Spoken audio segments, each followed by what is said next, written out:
Assalamualaikum warahmatullahi wabarakatuh. Nah, hari ini kita akan belajar terkait dengan struktur dan fungsi tumbuhan.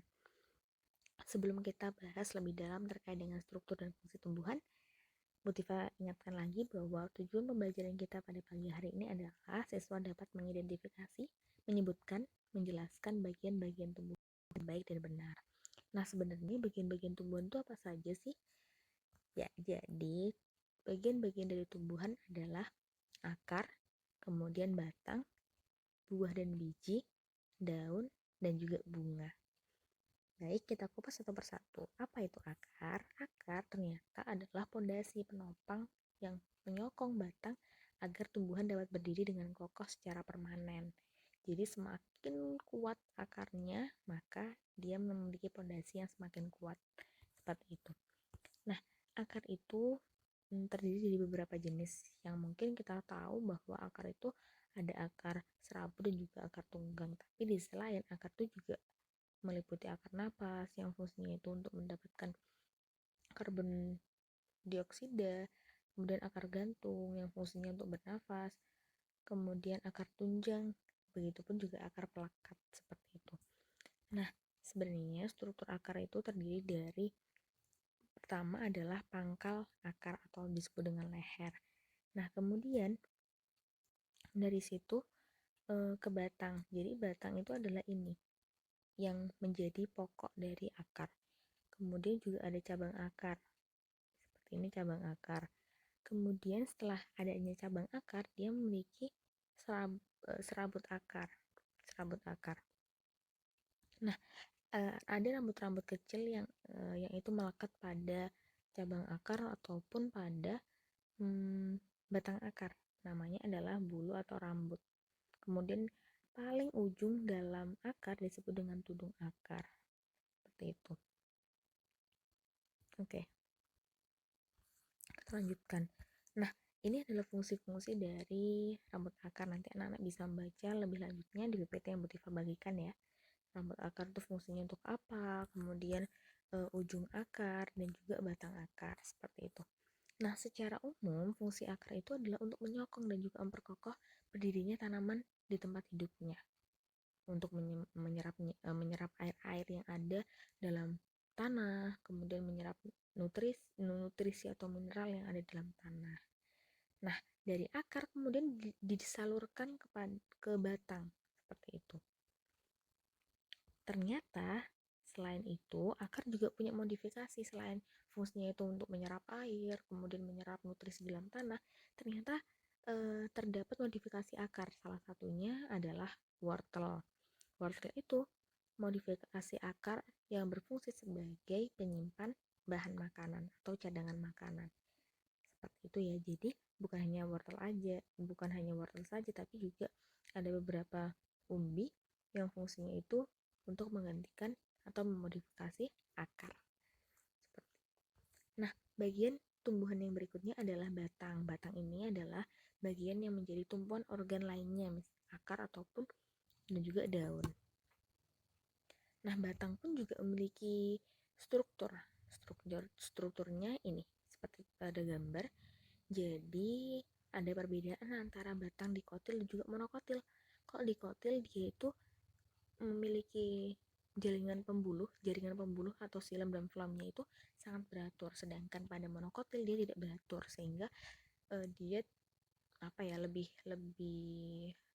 lebih lemah dibandingkan dengan dikotil. Di sisi lain juga pada tumbuhan dikotil itu memiliki kambium, sedangkan pada tumbuhan monokotil dia tidak memiliki kambium.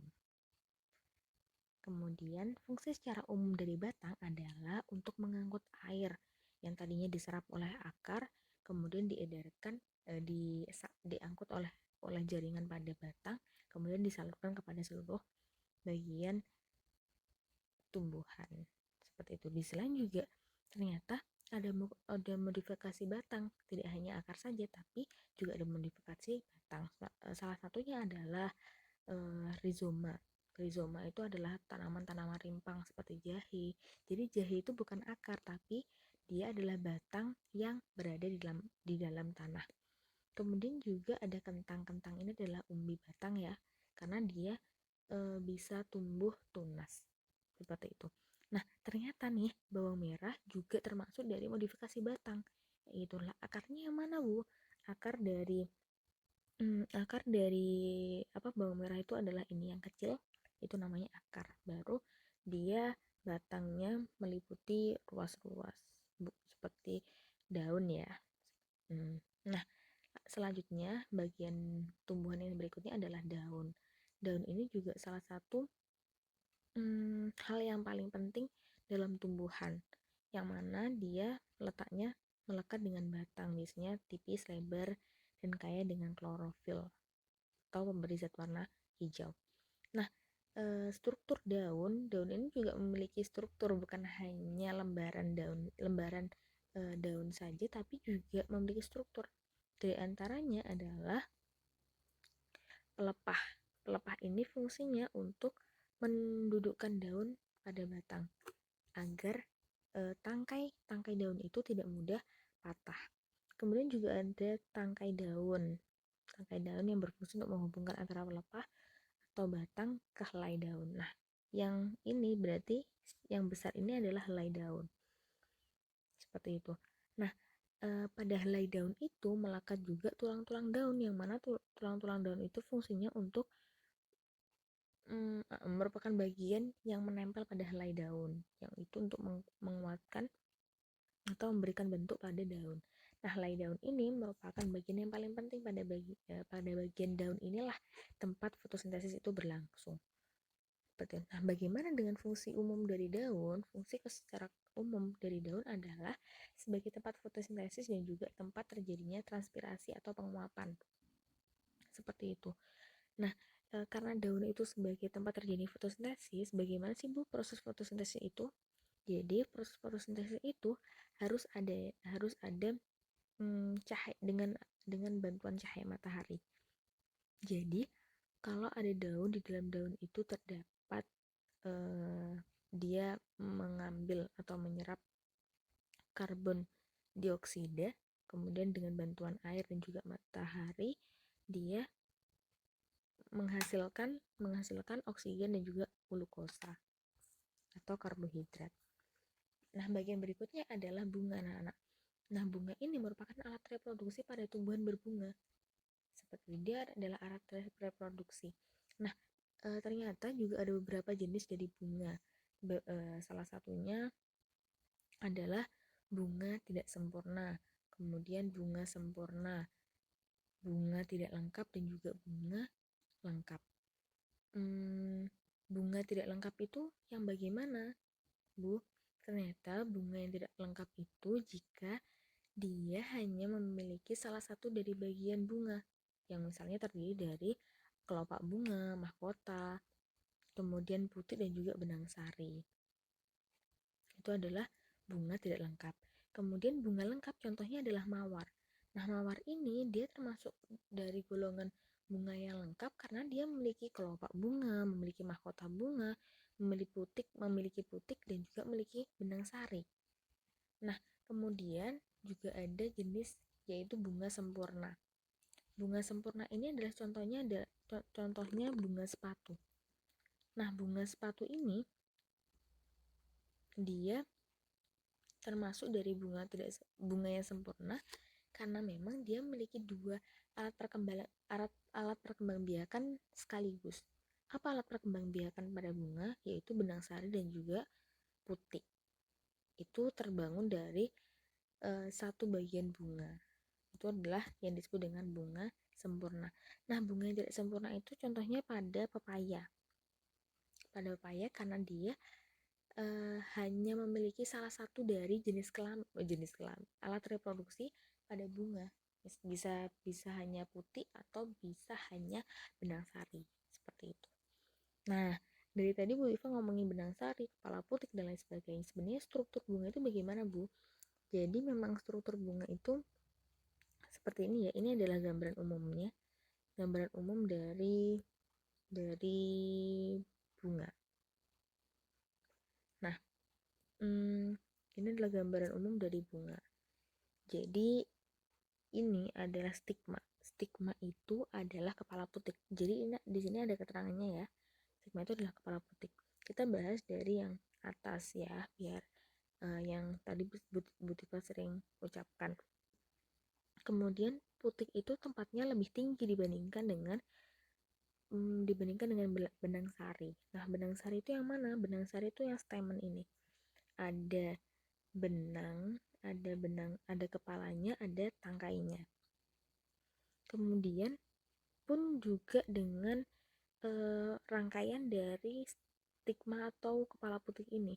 Kepala putik ini ketika diuruntut ke bawah, dia punya tangkai sari.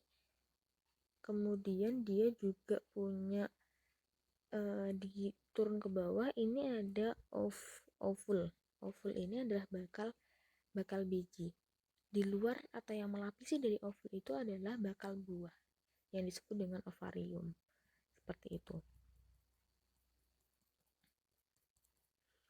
Nah, kemudian dari situ kita ke petal ya. Petal ini adalah mahkota bunga yang warnanya biasanya mencolok untuk menarik perhatian serangga. Kemudian juga ada mahkota juga ada kelopak bunga, ada